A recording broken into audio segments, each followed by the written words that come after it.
Donc n'hésitez pas. Donc je m'appelle Émile Delétang, je suis ce qu'on appelle expert technique NoSQL chez Microsoft et je vais vous parler justement de la base Cosmos DB.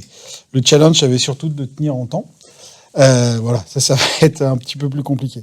Alors l'idée, c'est cette session, pardon, et l'idée et le but, c'est quoi? C'est une base de données, c'est bien, mais une base de données pour une base de données, ça ne sert pas à grand-chose. Et souvent, il y avait plein de gens qui me disaient, mais comment je pourrais l'utiliser? Comment je pourrais faire ceci, cela?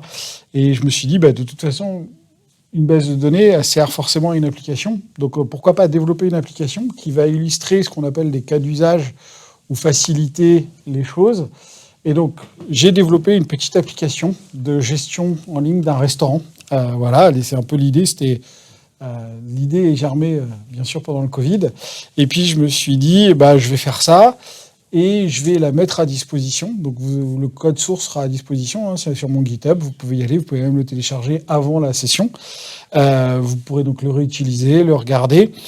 Et puis, donc, l'idée, c'est de dire, je vais construire mon application. Et puis, cette application, je vais un peu aller en parler et montrer pourquoi j'ai utilisé une base NoSQL et quel est l'intérêt de Cosmos DB pour développer justement une application cloud native.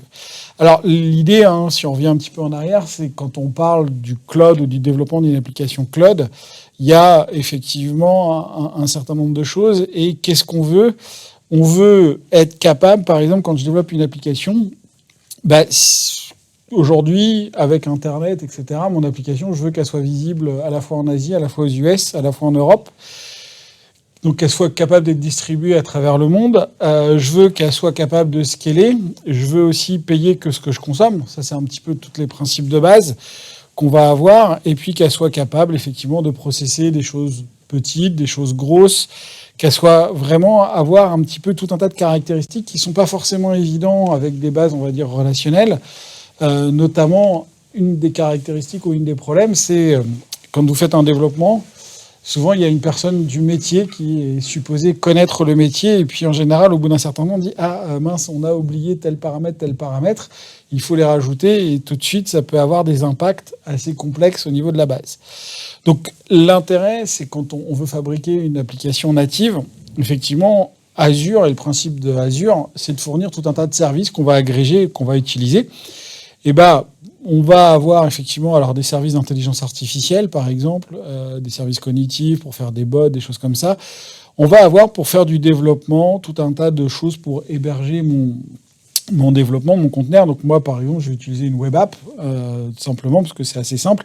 Je vais aussi utiliser une Azure Function dans le cadre d'une petite fonctionnalité assez intéressante. Et puis, pour la base de données, j'ai tout un tas de bases de données managées qui existent chez Microsoft. Et il y en a une qui s'appelle Azure Cosmos DB. Et c'est un petit peu ce qu'on va voir en détail, qu'est-ce qu'elle offre et qu'est-ce qu'elle permet. Alors, Azure Cosmos DB, je ne sais pas si beaucoup d'entre vous ont assisté à Ignite, mais il y a eu une annonce qui dit que Azure Cosmos DB maintenant supporte Postgres. Alors, c'est assez bizarre parce que Cosmos DB, c'est une base NoSQL. Postgres, c'est du relationnel. Alors, est-ce que c'est un proxy qu'ils ont mis? Qu'est-ce que c'est? Alors, je vais un petit peu expliquer quand même, parce que ça me paraît important. En gros, Azure Cosmos DB, l'idée de Microsoft, c'est de dire on va fournir une base qui va offrir des caractéristiques de géodistribution avec une latence la plus faible possible, avec une notion de scalabilité horizontale. Et chez Microsoft, il y a Cosmos DB qui offre ça pour le NoSQL, et vous aviez ce qu'on appelle Azure Postgres Hyperscale, qui est un Postgres hébergé, mais un Postgres qui permet justement de créer des bases géodistribuées avec des RAID réplicas et qui permet de stocker des bases de Tera et de Tera. Et donc l'idée, c'était de dire, on va renommer Postgres Hyperscale et on va les renommer dans Azure Cosmos Postgres. Donc quand aujourd'hui on crée un Azure Cosmos, on va avoir deux types de moteurs, soit un moteur NoSQL qui va me permettre de faire du graph, du document, qui va me permettre de faire du column family, donc type Cassandra avec l'API Cassandra, ou l'API Mongo, l'API NoSQL, ou du graph avec de l'API Gremlins, et donc du développement de type Gremlins. C'est ce que je vais vous montrer. Moi, je vais utiliser un endpoint Gremlins, un endpoint Mongo, un endpoint NoSQL. J'aurais pu tout faire avec deux endpoints, soit un NoSQL, soit un Mongo. C'est aussi à titre pédagogique pour montrer la simplicité d'utilisation des deux, et il n'y a pas d'impact. On peut faire aussi donc du Cassandra. Toutes les bases, surtout ce qu'elles ont, c'est la capacité d'être en multi-write. Donc à la fois, si je déploie d'un point de vue mondial mon application aux États-Unis, en France, d'écrire aux États-Unis localement et que ce soit répliqué en Europe, j'écris en Europe et c'est répliqué aux États-Unis avec une synchronisation des deux. Elle est capable d'écrire dans toutes les régions. Alors Cosmos DB, si vous utilisez Azure, si vous allez sur le portail Azure, vous l'utilisez, puisque c'est la base du portail Azure. Donc développer une web application, pareil, vous utilisez Teams. Je ne sais pas s'il y a des joueurs, par exemple, mais si vous faites du Xbox Live, beaucoup de choses sont stockées dans le Cosmos DB. Donc voilà, donc vous l'utilisez peut-être sans le savoir, mais vous l'utilisez. Ce que l'on garantit aussi, c'est une certaine latence. Alors, une certaine latence sur les lectures, les écritures, en termes de performance. Et on garantit aussi des SLA sur, on va dire, la capacité de réservation. Donc, si vous avez besoin de dire, je veux faire 100 000 transactions à la seconde, que vous mettez cette capacité-là, on vous garantit d'avoir cette capacité tout le temps. Et puis, une DSLA sur la disponibilité du service, on est à 5.9, suivant la configuration qu'on a. Donc, ce qui fait, quelque part, que Cosmos DB est un petit peu unique, c'est la capacité à être géodistribué globalement. C'est ce qu'on appelle un ring 0 chez Microsoft. Donc, un ring 0, ça veut dire tout simplement que dès qu'il y a une région Azure qui s'ouvre, je vais avoir un Cosmos DB comme service, puisque j'en ai besoin pour héberger la web app du portail directement. Et puis, on va décorréler la capacité de stockage et la capacité de traitement. Ça veut dire qu'on peut avoir des bases avec beaucoup de stockage, très peu de traitement, ou des bases avec beaucoup de traitement et très peu de stockage. Et ça, c'est assez intéressant quand on développe une application, parce qu'on ne sait pas s'il va y avoir beaucoup de stockage. On peut avoir aussi des contraintes historiques ou ces choses-là, mais sans avoir de choses. On a la capacité d'être en serverless. Par exemple, moi, mes endpoints que j'utilise pour mon application, ils sont en serverless, ce qui fait qu'au niveau coût, je crois que ça me coûte 1 € par mois. Même pas, il y a juste le stockage. Alors après, c'est vrai que je fais peu de transactions et les gens, ils vont pas forcément beaucoup. Mais voilà, ça peut donner des choses assez intéressantes. Et puis, donc, on a effectivement des latences garanties, une haute disponibilité garantie directement. Le pricing est basé sur ce qu'on appelle des request units. Alors, on price au stockage et au request unit, c'est-à-dire c'est la capacité de traitement qu'on a et qu'on met à disposition. On est support multimodèle, donc par défaut, dans effectivement Cosmos DB, vous avez des SDK quand vous utilisez l'API native NoSQL. Je vais vous montrer ça. Et puis, on a des proxys, MongoDB, Cassandra, Gremlins, qui vont vous permettre directement de développer dans des langages. Alors, ce qui est intéressant, c'est que Cassandra, c'est un petit peu connu, le CQL. Le Gremlins, c'est du Apache Incorport, donc c'est un standard. Et le Mongo, c'est de plus en plus utilisé. Si vous prenez AWS à DocumentDB, c'est tout simplement une base de données documentaire directement en JSON avec ils n'ont pas fait de langage, ils ont dit voilà, on utilise une API. Oracle a sorti une API MongoDB par exemple. Donc voilà, le langage de développement MongoDB dans le monde documentaire est de plus en plus utilisé et Cosmos est capable de l'utiliser. Ensuite, ce qu'on offre, c'est effectivement des niveaux de consistance. C'est-à-dire quand on a une base de données ou quand on développe une application, on veut être sûr que ma dernière information écrite, l'information que je lis, c'est la dernière information écrite. Et donc, on va avoir cette capacité-là. Alors, souvent, les bases, on est soit en strong consistency, soit en éventuel. Quand on commence à faire du multi-région, de la géodistribution, ça devient un petit peu plus compliqué parce que je peux être en strong consistency localement dans une région, mais comment la garantir, cette strong consistency multi-région? Donc, nous, on va offrir différents niveaux puisque soit on est en monorégion, soit en multirégion. Et dès qu'on est en multirégion, on va être capable d'offrir de la strong consistency, même si vous avez votre base à Paris, à Singapour et à New York. Il n'y a aucun souci. On va les garantir. Éventuel, ça c'est simple. Je ne suis pas du tout sûr. Je lis des données, mais je ne suis pas du tout sûr qu'elles ont été encore acquittées et écrites dans la base. Et puis, la session, c'est vraiment localement. Par contre, je m'assure que j'ai une strong consistency. Donc, dans la région sur laquelle j'écris et j'interagis, j'ai une strong consistency. Par contre, si j'ai une réplication interrégion, je ne l'ai pas forcément. Cosmos DB est capable d'héberger des téraoctets de données. Pourquoi ? Parce que tout simplement, l'idée, c'est de faire un scanning vertical. Un scanning horizontal.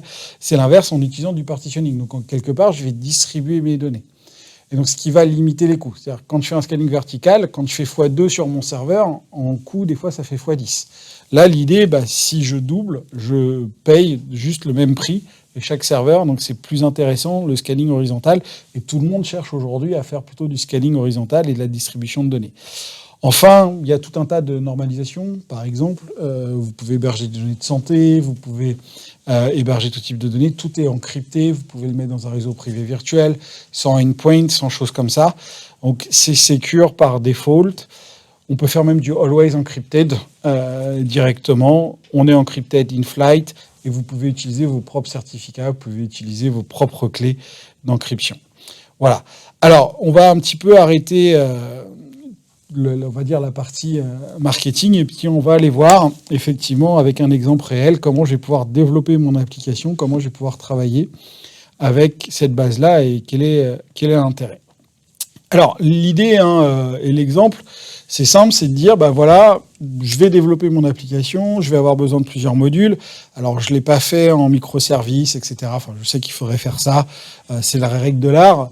Là, c'était plutôt de dire, voilà, illustrons un cas d'usage et puis allons-y un peu à l'ancienne, brute de fonderie, mettons tout en même temps, mais au moins que ça fonctionne et que ça illustre. Donc, l'idée, la première chose, c'est se dire, quand je fais une application, je veux un système d'authentification et donc, quelque part, je veux que les gens puissent venir s'enregistrer. Par rapport à l'enregistrement, je veux aussi qu'ils soient capables, quelque part, d'avoir, pourquoi pas, un système de validation, est-ce que c'est bien le bon email, et puis surtout avoir une base de stockage des utilisateurs qui soit modulaire, ou si je change tout simplement mon système d'enregistrement, que ce soit assez simple.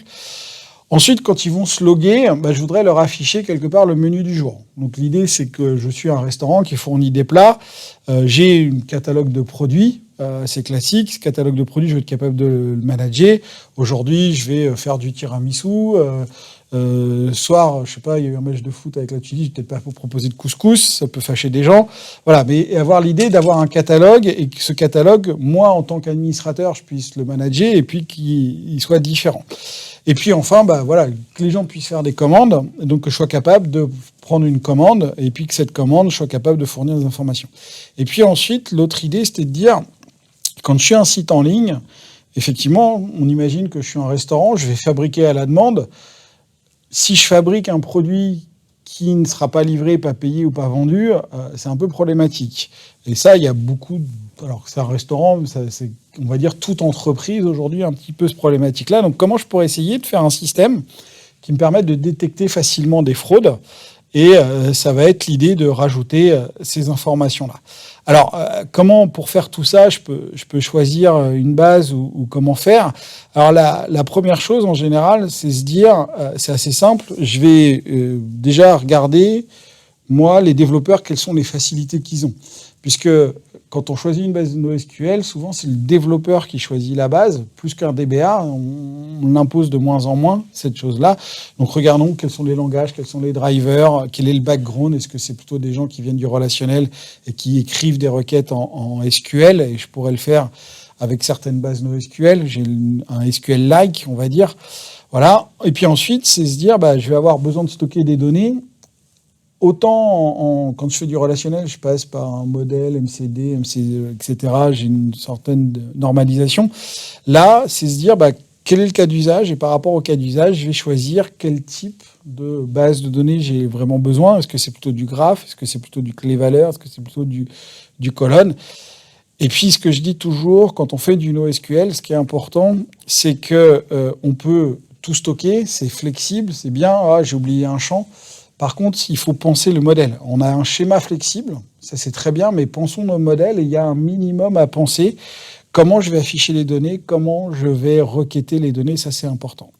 Donc la première chose, effectivement, que je vais avoir à développer, c'est un module d'authentification.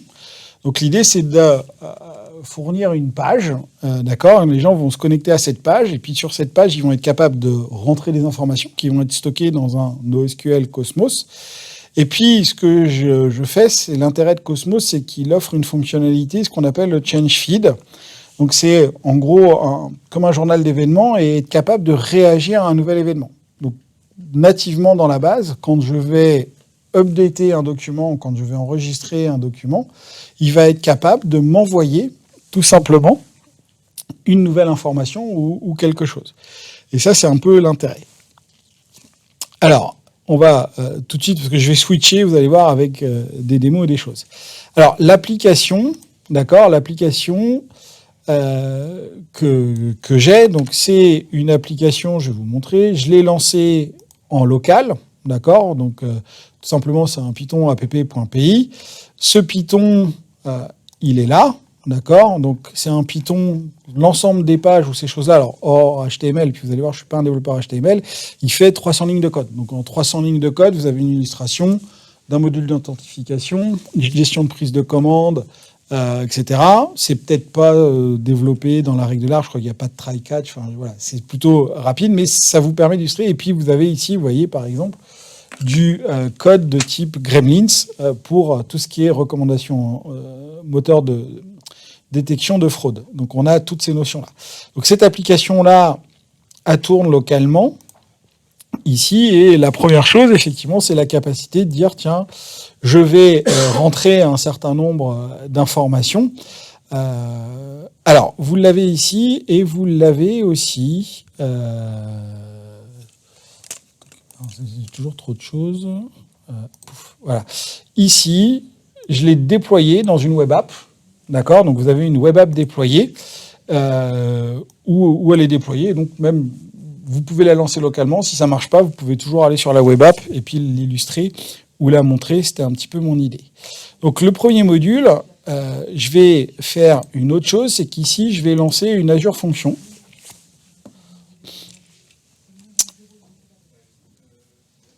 Donc cette Azure Function, par contre, je ne l'ai pas déployée, donc je vais juste la lancer et puis on va aller effectivement saisir. Alors, cette Azure Function va utiliser un trigger, donc c'est quelque chose qui écoute en permanence. Et donc là, je vais dire, je vais rentrer une nouvelle personne qui va faire des commandes, parce qu'il y a quelqu'un qui va commander des pizzas. Je vais dire Sarah. Alors, par contre, j'ai pas ton email.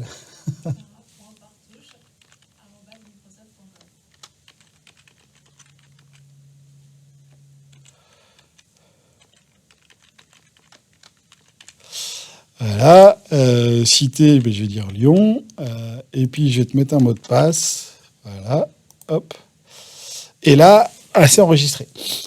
Donc là, ce qui se passe, d'accord, c'est que ma fonction a détecté qu'il y avait quelque chose de nouveau, et normalement, Sarah a reçu je vous l'illustrerai avec un email perso à moi, comme ça c'est plus simple, mais normalement, Sarah a reçu un email qui lui dit « Bienvenue dans le restaurant, merci de faire ta commande ». Et alors, si je vais me loguer avec une chose, et donc là, après, ce que je vais pouvoir faire, effectivement, c'est me loguer. Et donc, Sarah pourrait aller sur le site et se loguer. Et quand je me logue, je peux afficher mon menu. Alors là, le menu, c'est déjà la deuxième partie, mais on a cette illustration. Ce qui s'est passé, en gros, c'est que j'ai été écrire dans ma base Cosmos, ici, d'accord, donc un utilisateur, et si je vais ici, je devrais avoir, ici, vous voyez, Sarah qui vient d'être inscrite, et donc, tout simplement, je l'ai écrit, et ici, alors ici, vous voyez, j'ai quelque chose, je vais tout simplement dire, je vais faire une modification. L'intérêt de cette modification, c'est que c'est un email que je m'envoie à moi-même, d'accord, donc je vais pouvoir vous montrer l'email qui a été envoyé et qui va être reçu. Alors, le code pour réaliser cette information-là, voilà, là, je reviens de recevoir sur mon autre mail, d'accord, voilà, email statement, your registration to Gemini is done. Donc ça, c'est ma fonction qui fait ça. Donc dès que j'ai une modification, il récupère l'email et il envoie un email à la personne. Voilà, c'est quelque chose d'assez simple à faire. Donc, je vais maintenant un petit peu vous présenter le code source qui permet de faire ces 2-3 petites choses-là. Donc, la notion d'enregistrement dans la page, finalement, c'est assez simple. D'accord ? Qu'est-ce que je vais faire ? Je vais aller récupérer de ma forme le nom saisi, l'email, etc. Si, par exemple, dans la page HTML, je rajoute country, c'est automatique. Et je vais lui dire, je vais tout simplement construire un JSON, puisque ce que je stocke, c'est du JSON. Et ici, l'écriture dans la base, je vais juste lui dire, je fais un observe. Donc, j'utilise simplement les drivers le SDK Cosmos Document, Cosmos DB Client. Je lui dis, voilà, je vais récupérer ma chaîne de connexion. Je lui dis, je me connecte tout simplement à mon Cosmos DB. D'accord ? Voilà les choses à faire avec la clé de connexion, le login, le mot de passe. Et puis ici, c'est tout simplement lui dire, voilà, sur ma collection, je vais faire ce qu'on appelle un upsert. Ça veut dire quoi ? Ça veut dire que si jamais il existe, je le mets à jour. Et si jamais il n'existe pas, je le crée. Donc c'est, normalement, on doit faire un insert, d'accord ? Ou un update, bah là, lui, il est capable de faire les deux. Donc c'est quelque chose d'assez intéressant. Et puis ensuite, qu'est-ce qu'il va faire ? Il va faire, bah voilà, va sur la page login. Et donc sur la page login, qu'est-ce que je vais lui dire ? Je vais lui dire, voilà, récupère l'email. Par rapport à l'email, tu vas aller faire une requête pour aller récupérer le mot de passe. Et puis, bah, si le mot de passe saisi et l'email saisi sont bons, tout simplement, bah, tu vas ensuite proposer l'affichage du menu. Alors là, je suis déjà sur un autre langage, parce que find, c'est pas très... là, je passe sur mon menu et dans une base Cosmos, mais Mongo API. Voilà. Et ma fonction, qu'est-ce qu'elle fait ? Je vais l'arrêter. Hop, elle tourne. Ma fonction, tout simplement, ce que je lui dis ici, je définis mon type objet, ma classe utilisateur, et puis ici, je lui dis, voilà, je vais avoir un trigger, tout simplement, qui va être mis sur la base de données, la collection user dans la base de données de Gemina. D'accord ? Et puis, il y a ce qu'on appelle une connexion de liste, donc qui est quelque part mon log. D'accord ? Est-ce que je restart depuis le beginning ? Ça, c'est quelques petites options. Si elle n'existe pas, éventuellement, quand je lance ma fonction la première fois, je la crée. Et puis là, qu'est-ce que je lui dis ? Je lui dis tout simplement, merci d'aller...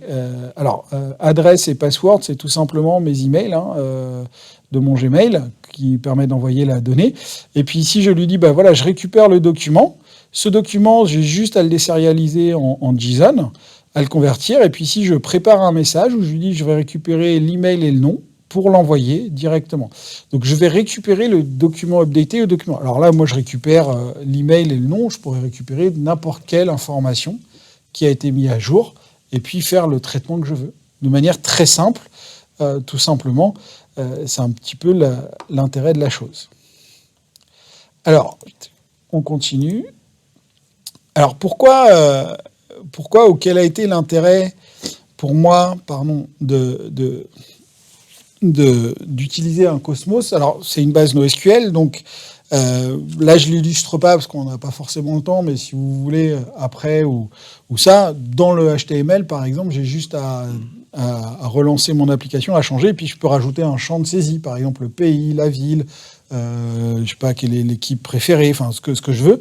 Et ça, c'est cette notion de schéma flexible qui est très intéressante quand on développe une application. Ici, j'ai une seule collection.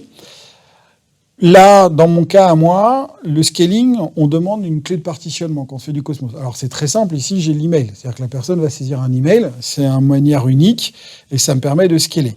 Et puis ensuite, effectivement, c'est du full managé, c'est-à-dire j'ai pas à me soucier du backup, du restore, j'ai pas à me soucier d'une mise à jour du moteur ou de la version. C'est fait pour moi puisque c'est un service managé. Je suis en serverless, donc au niveau coût, c'est vraiment à chaque fois que je fais une opération, je paye. Alors c'est 0,034 par million de RU. Si vous voulez tester, même il y a une notion free, gratuite, où vous pouvez avoir jusqu'à 1000 RU, 25 gigas à vie gratuit pour tester le Cosmos. Au niveau performance, alors je ne vais pas montrer, mais c'est vraiment des millisecondes. Alors vous allez me dire, c'est pas une requête complexe, mais même sur des requêtes beaucoup plus complexes, les bases NoSQL sont connues pour la performance. Je peux, si je veux, le distribuer globalement, de manière globale, la répliquer dans les régions, sans rien à faire. Et puis, c'est vraiment facile à programmer. Je ne sais pas si vous avez vu, donc le change feed avec l'intégration avec l'Azure Function, ou même le SDK, à faire un upsert, récupérer un JSON, vraiment tout ce qu'il y a de plus simple. Donc, quand j'arrive dans mon restaurant, et ben après, effectivement, je vais avoir un petit peu plus de choses à faire là. Donc, j'arrive, en gros, je vais avoir une page de login. Cette page de login, une fois que je suis logué, elle va aller lire un menu. Et puis, ce menu, lui, il va aller lire effectivement un Mongo et un Azure Blob Storage. Alors, je vais vous expliquer pourquoi et pourquoi j'ai fait ça. Et puis, par rapport au menu, effectivement, ça va me permettre de créer des orders, donc des commandes que je vais avoir. Au niveau du menu, ce que je fournis, c'est aussi une page d'admin. L'idée de cette page d'admin, c'est pour moi, le honneur du restaurant, de modifier mon menu. Hop. Alors, donc si je retourne ici, ici, j'ai cette page d'admin. D'accord? Donc ici, sur mon site, j'ai cette page d'admin. Sur cette page d'admin, je vais pouvoir lui dire, voilà ce qui est activé, voilà ce qui n'est pas activé. Et puis, je vais pouvoir dire, voilà, aujourd'hui, on va faire tomate mozzarella, de la tomate. On va faire un civet, on est l'hiver, du tofu non, un bœuf bourguignon, c'est pas loin, des lasagnes non. Et puis, on va offrir un baba au rhum et des salades de fruits. Et là, automatiquement, il va mettre à jour, effectivement, ma base directement. Alors, pourquoi j'ai parlé d'un stockage? Parce que, vous voyez, ici, j'ai des images. Stocker des images dans une base, c'est quand même pas ce qu'il y a de mieux. D'accord? Donc, qu'est-ce que j'ai plutôt dans ma base? Si je vais vous montrer. Je vais revenir Cosmos.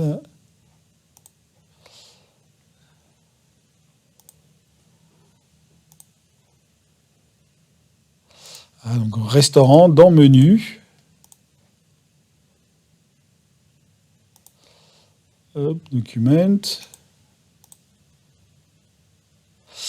Donc ici, en gros, ce que j'ai, c'est j'ai un type. Donc voilà, est-ce qu'elle est active ou pas? Donc est-ce que je l'affiche ou pas? C'est quoi? Quel est le prix? Une petite description. Et puis ici, vous voyez, j'ai simplement un lien de mon image qui, elle, est stockée sur un blob storage. Ce qui est plus efficient et beaucoup plus simple à faire. En gros, on a le lien dans la base et en gros, c'est toutes les métadonnées. C'est beaucoup plus efficace et beaucoup plus simple. Donc, je vais avoir tous mes menus ici directement. Là, ensuite, ce que je vais avoir, effectivement, quand j'arrive sur ma base, donc ici, je vais lui dire, je vais juste me reloguer parce que j'ai changé le menu du jour quand même. Et donc ici, je vais lui dire, voilà, je vais faire une commande. Donc je voudrais un bœuf bourguignon, une tomate mozzarella et un baba au rhum.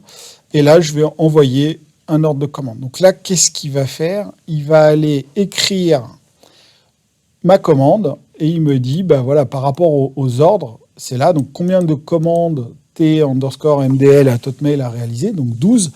Quel est le montant total, par exemple, qu'il a dépensé, et puis quelle était la date de la dernière commande. Alors ici, tout ça, les listes, les fraudes, c'est surtout pour après, parce que quand je faisais mes démos, je ne savais pas quelle IP utiliser. Donc maintenant, je vais lire dans ma base de fraude, comme ça j'ai quelques IP, et à partir de ça, je pourrais aller visualiser.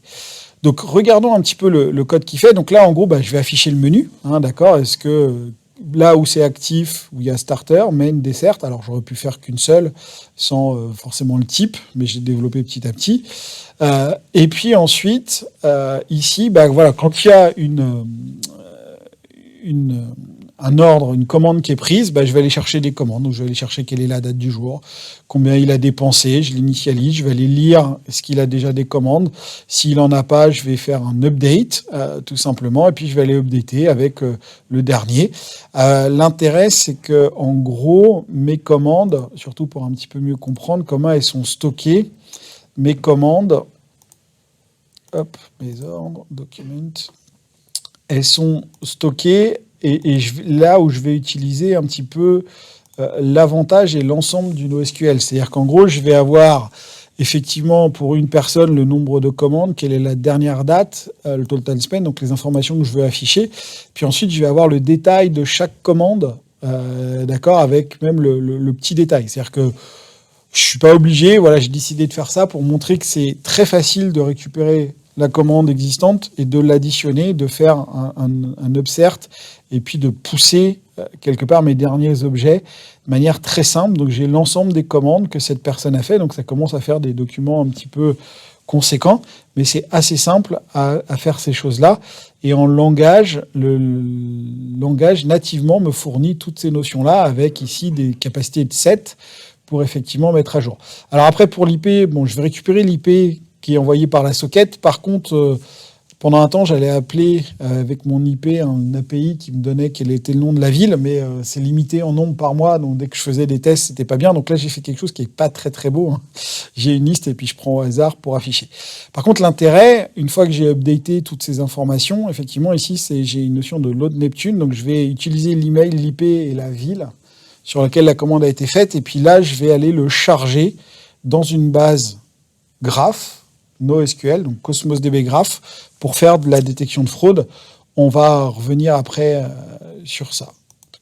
Alors, pourquoi j'ai utilisé la MongoAPI? J'aurais pu tout faire avec la SQL API, ou j'aurais pu faire aussi la première chose avec le Mongo. Là, effectivement, j'ai une notion de menu, une notion d'ordre, donc c'est des choses quand même différentes, avec des applications et des traitements différents. L'intérêt, c'est que je joue avec du JSON, je joue avec des objets, et c'est native JSON, c'est flexible, je peux le changer, c'est full managé, c'est serverless, donc j'ai un peu les mêmes choses. Et puis, moi j'ai fait du Mongo pas mal dans ma vie, donc je parle aussi Mongo à développer, c'était aussi simple pour moi.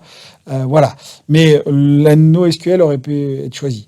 Dernière partie de l'application, d'accord, c'est que je suis capable effectivement donc de rajouter un module d'antifraude. Alors, c'est quoi ou ça donne quoi ce système antifraude? Alors, attendez, je voudrais lancer...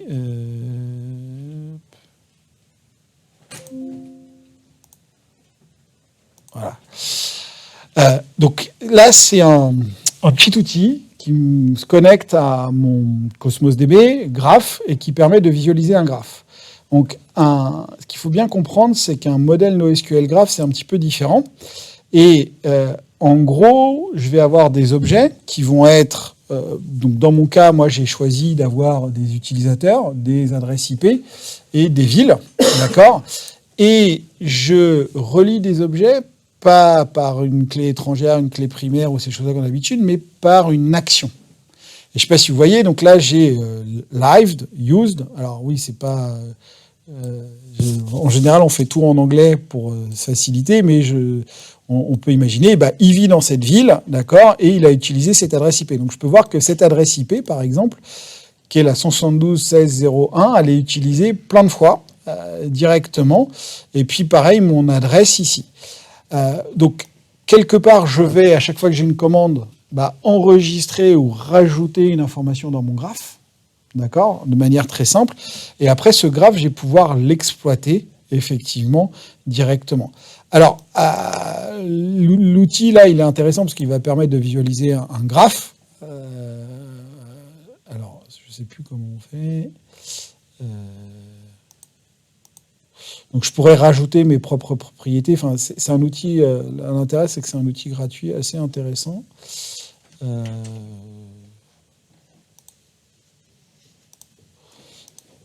Donc je peux visualiser le type d'objet, etc.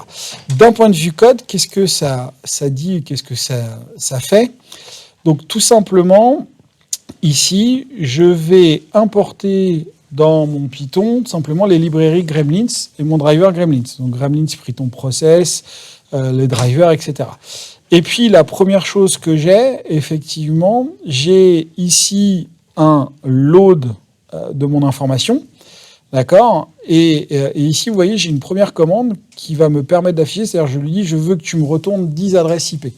Donc c'est encore l'équivalent, alors c'est un nouveau langage, Gremlins, mais c'est l'équivalent d'un select l'adresse IP limite à 10, from ma table où j'aurai mes informations. Le load Neptune, qu'est-ce qu'il va faire? Tout simplement, il va aller dire, j'envoie donc mon email et je vais rajouter tout simplement une requête. Donc je vais rajouter un nouveau vertige, ce qu'on appelle, qui lui va tout simplement avoir une propriété email, d'accord, et je vais rajouter une nouveau vertige qui s'appelle city et un nouvel vertige qui s'appelle IP. Et puis ensuite je vais dire, voilà, entre email et IP, tu vas rajouter ce qu'on appelle une liaison, un edge, tout simplement, et tu vas rajouter un edge entre email et city. C'est-à-dire que la personne, elle a, à partir d'une ville, d'une adresse IP et d'un email, rajouter ces informations-là. Et ce que ça a fait là, c'est simplement ça. J'ai rajouté, donc, alors là, pardon, c'est un autre, c'est une activité, mais Open Data Graph Explorer.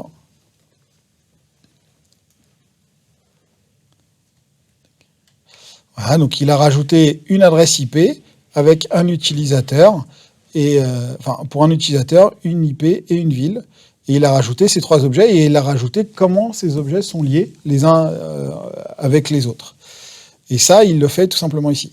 Et puis ensuite, qu'est-ce que je vais avoir? Ici, donc j'ai pas encore été, il faut que j'y aille. Hop, par là. Ici, je vais lui dire, je prends par exemple cette adresse IP.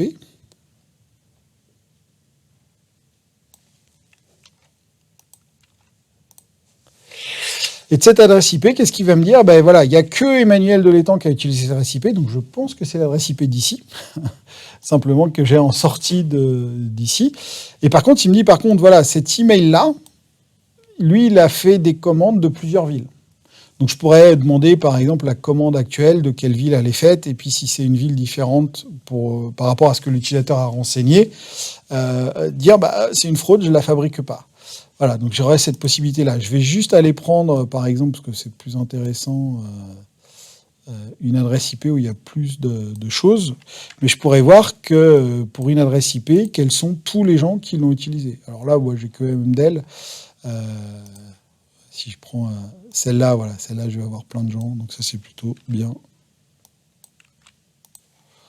Voilà, là, j'ai MDEL, plusieurs personnes, Andreas Garcia, par exemple, qui a fait utiliser cette adresse IP pour faire des choses. Donc, je peux voir comment c'est concentré. D'un point de vue code, c'est relativement simple, d'accord? C'est-à-dire que je vais partir d'un objet et je veux aller voir quels sont les gens qui sont connectés à cet objet. Et c'est ce que je lui dis là, c'est-à-dire que je pars de l'adresse IP et je veux voir quels sont les gens qui ont utilisé cette adresse IP. Merci. Alors, je pourrais aller voir même dans un graphe, l'idée, c'est si j'ai plusieurs niveaux. Par exemple, comment aller de Lyon à Paris? Je peux passer par Dijon, je peux passer par Clermont. Enfin, quelles sont toutes les routes pour faire de l'optimisation? Ça, c'est des choses qu'on fait, optimisation de distance ou choses comme ça. Et pareil, ici, je dis, je pars de l'email, d'accord? Et par rapport à l'email, je vais aller voir là où les gens vivent pour afficher ces informations. Donc, c'est assez simple quand même, avec notamment la modélisation graphe et le requêtage graphe. L'intérêt, et puis pourquoi j'ai utilisé ça, pareil, c'est serverless, c'est-à-dire que serverless n'est pas que l'API SQL, c'est tout. Je paye ce que je consomme. C'est du Gremlins natif, c'est-à-dire ce que je fais là, je peux le mettre sur d'autres bases de données graphes sans aucun souci. Ça fonctionnera si le graphe est un graphe, ce qu'on appelle PG, propriété, un graphe de propriété. Et puis le modèle de graphe est vraiment adapté à la détection de fraude. C'est souvent utilisé, c'est Enterprise Ready. Voilà. Je suis à peu près tenu dans le temps imparti. Juste, donc, la dernière slide qui est peut-être la plus importante. Si vous voulez récupérer le code, il est là, sur un GitHub public, Emmanuel Delétang, NoSQL Web App. D'accord. Et puis, alors sur ce GitHub, il y a d'autres exemples autour de Mongo, Cosmos, comment faire un backup avec Synapse, comment faire des choses. Il y a aussi un outil qui permet, par exemple, si vous voulez migrer d'un Mongo on-premise ou Atlas vers du Cosmos, d'analyser si mon application supporte, parce que dans Cosmos Mongo API, on n'est pas à la dernière version, donc il y a des commandes Mongo des fois qu'on ne supporte pas. Ça, c'est un outil qui permet d'analyser et puis qui dit est-ce que c'est supporté ou pas supporté. Voilà. Et puis là, tout le code de l'application web app mis là avec la fonction et le code. Voilà. Est-ce qu'il y a des questions? Aucune. On va laisser la place. Ouais. Est-ce qu'il existe une instance Cosmos DB installable en local? Oui, il y a un émulateur. D'accord, à titre, voilà, c'est un émulateur à titre de développement, c'est-à-dire qu'il est limité en capacité. Ouais. D'accord, mais complètement installable en local. Et vous pouvez le mettre dans un Docker, donc vous pouvez le mettre sur un Linux, un Mac, ce que vous voulez, un Windows. Mais c'est exclusivement à caractère de test, quoi. On ne peut pas l'utiliser en prod. Non. C'est vraiment dédié voilà. Azure. Okay. Oui. Et une deuxième, en termes de tooling, là, ce que j'ai vu qu'il y avait un petit outil là. Ouais. Microsoft a prévu des trucs ou il faut vraiment s'appuyer sur des tools tiers, on va dire? Alors, Microsoft, l'outil Microsoft, c'est le... Voilà, c'est ça. Parce que j'ai fait avec ça, je me suis tiré des balles. C'est... Voilà, non, mais c'est le c'est le portail, clairement. Alors après, vous avez tout le Mongo. Si vous faites de l'API Mongo, vous pouvez plugger l'outil Mongo d'exploration, par exemple. Vous pouvez utiliser un robot 3T. Enfin, tout ça, ça va fonctionner avec Mongo. Si vous êtes en SQL, il y a 2 outils, qu'on s'appelle, mais c'est des outils tiers, Aqua Studio, je crois. Et il y a un deuxième tools qui est utilisé. Vous avez aussi quelque chose qui s'appelle Cosmos DB Explorer, que moi j'utilise beaucoup, qui permet de faire des requêtes, de voir, de manipuler les datas, de se balader. Vous avez le Data Explorer aussi de Microsoft qui permet de connecter à des Mongo, enfin des Cosmos et du storage ou ces choses-là. Donc il y a des outils. Donc moi je cherchais surtout un truc faire par exemple du Gremlin mais avec de l'intelligence. Bah ça GV va vous permettre de le faire. Ouais. Voilà. Bon, très bien. Oui. Pour faire de l'extraction de données. C'est-à-dire exporter en JSON. Non, comme on ferait du SQL par exemple. Je sais pas, dans un workbench par exemple. Parfois on faut faire une requête par exemple. Alors, ce que l'on a avec Cosmos, on a une capacité ici qui s'appelle Synapse Link. C'est-à-dire qu'en gros, quand j'active ça, je vais être capable sur Donc j'active et puis je peux lui dire, mon conteneur, est-ce que tu lui offres un stockage de type parquet? C'est-à-dire qu'en gros, tout ce que je fais d'un côté, il va le dupliquer. Et j'ai un côté un JSON transactionnel où je vais utiliser des RU. Et là, lui, il va offrir un stockage en parquet. Et je vais pouvoir aller l'interroger, par exemple, ici, c'est ce que je fais, je vais me connecter à mon Cosmos, et ici, j'ai une collection qui s'appelle Food Collection, et je vais pouvoir faire effectivement un select et un extract. Alors là, je le fais en SQL, je pourrais aussi directement lui dire, je fais ça dans un notebook, dans un frame, par exemple, et mon frame, je fais un save JSON. Par exemple, j'ai un exemple là, normalement, développe. Alors là, ouais, ça c'est non, ça c'est pas ça. C'est dans un notebook. Gestion, sample backup restore, voilà. Donc ici, ce que je vais lui dire, je vais me connecter à mon Cosmos, mais OLAP, d'accord. Et puis je vais lire Food Collection. Et puis mon Food Collection, je le store en JSON quelque part. Et ça me fera de l'extract directement. Alors, je peux faire ça en SQL, je peux faire ça en ce que je veux. Et puis, voilà, après, l'intérêt, là, c'est que je récupère mon JSON et puis je peux le recharger pour faire mon propre backup restore, par exemple, si j'ai besoin. Ah bah, là, je suis dans un frame. Là, je fais un fwrite.csv. Là, c'est un frame Spark. Donc là, je fais ce que je veux.